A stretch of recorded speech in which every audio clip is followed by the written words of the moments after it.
Camels are mammals with long legs, a big-lipped snout, and a humped back. There are two types of camels: dromedary camels, which have one hump, and Bactrian camels, which have two humps. Camels' humps consist of stored fat, which they can metabolize when food and water is scarce. The two types of camel are found in different parts of the world. The dromedary camel, also called an Arabian camel, can be found in North Africa and the Middle East. The Bactrian camel lives in Central Asia. No matter the type, camels are usually found in the desert, prairie, or steppe. Camels like to stay together in groups called herds. The herds are led by a dominant male, while many of the other males form their own herd, called a bachelor herd. Camels are very social and like to greet each other by blowing in each other's faces. Camels are diurnal creatures, which means they are active during the day. They subsist on vegetation like low-lying grasses and other thorny and salty plants. To reach such low-lying plants and grasses, camels have developed a split upper lip structure, so that each half of their upper lip can move independently, which helps them eat low-lying plants and grasses.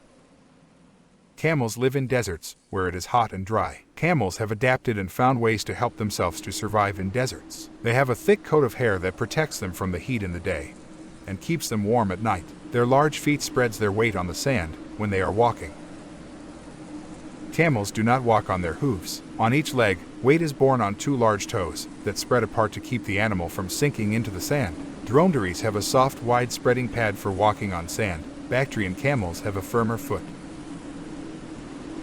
In severe heat, a camel survives 4 to 7 days without drinking water, but it can go for 10 months without drinking at all. If it is not working, and the forage contains enough moisture, the body rehydrates within some minutes of a long drink, absorbing over 100 liters in 5 to 10 minutes. The camel also can allow its body temperature to rise to 41 degrees Celsius before sweating at all. This reduces the temperature difference between the camel and its environment, and thereby reduces heat gain and water loss by as much as 2/3. A camel's long, thin legs have powerful muscles which allow the animal to carry heavy loads over long distances. A camel can carry as much as 400 kilograms, but a usual and more comfortable cargo weight is 150 kilograms. It is usual for a camel to work as a beast of burden for only 6 to 8 months of the year.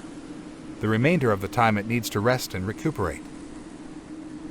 The heart of a camel is that of a traveler. Camels are amazingly adept at journeying over long distances in terrible heat. While carrying their owner's treasure, camel often comes to those who are about to travel many miles.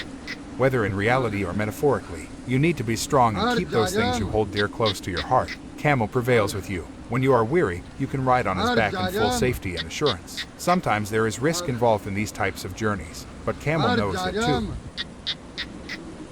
After a gestation period of 12 to 14 months, the female camel gives birth to 1 or rarely 2 newborns. An expectant mother removes herself from the herd when she is about to give birth. She finds a private area covered with vegetation for her calving spot. A newborn camel is born without humps, but small peaks hide with a tassel of curly hair indicating where the humps will grow. The newborn is able to walk within half an hour after it is born. After about 2 weeks, the mother and her young return to the herd. The mother continues to nurse her young for 10 to 18 months.